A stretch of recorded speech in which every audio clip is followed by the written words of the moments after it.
गरीबी और अमीरी के बीच का अंतर अक्सर दौर की उथल पुथल से भरा होता है। यह दो शब्द हमारे समाज में न केवल आर्थिक स्थिति को बयान करते हैं, बल्कि मानसिकता, सोच और अनुभवों का भी द्योतक होते हैं। लेकिन क्या हम इस अंतर के पीछे छिपी कहानी को समझते हैं? गरीबी को अमीरी की भूख कैसे नकारात्मक रूप से प्रभावित करती है? चलिए इस विषय पर एक कहानी सुनाते हैं।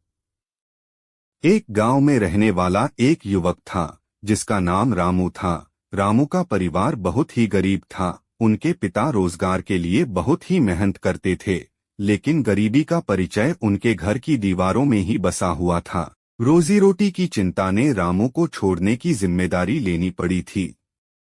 एक दिन एक धनी व्यक्ति उस गांव में आया।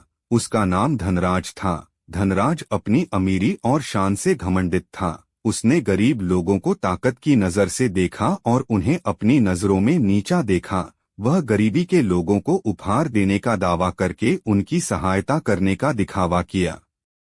रामू भी उसी गरीब परिवार से था, जिसे धनराज ने उपहार देने का दावा किया। रामू की मां ने उसे धनराज के पास भेजा, सोचते हुए कि उसकी मदद से रामू का भविष्य सुधर सकता है।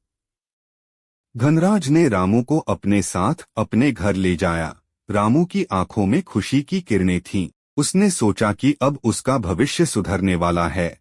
धनराज ने रामू को अपने घर के हर कोने को दिखाया और उसके साथ उसकी अपेक्षाओं की बात की।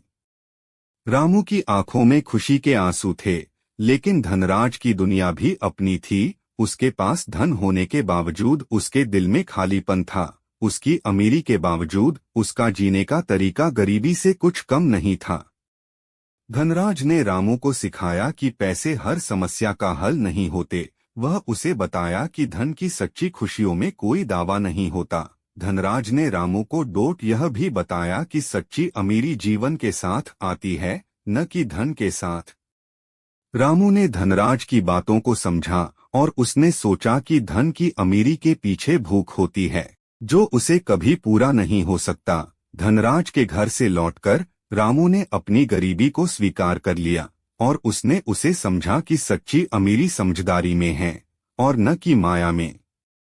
इस कहानी से हमें यह सीखने को मिलता है कि धन की अमीरी के पीछे भूख होती है, जो कभी पूरी नहीं हो सकती। वास्तविक अमीरी उसे महसूस करने में है, जो हमारे अंतरंग जीवन को समृद्धि और संतुष्टि से भर देता है।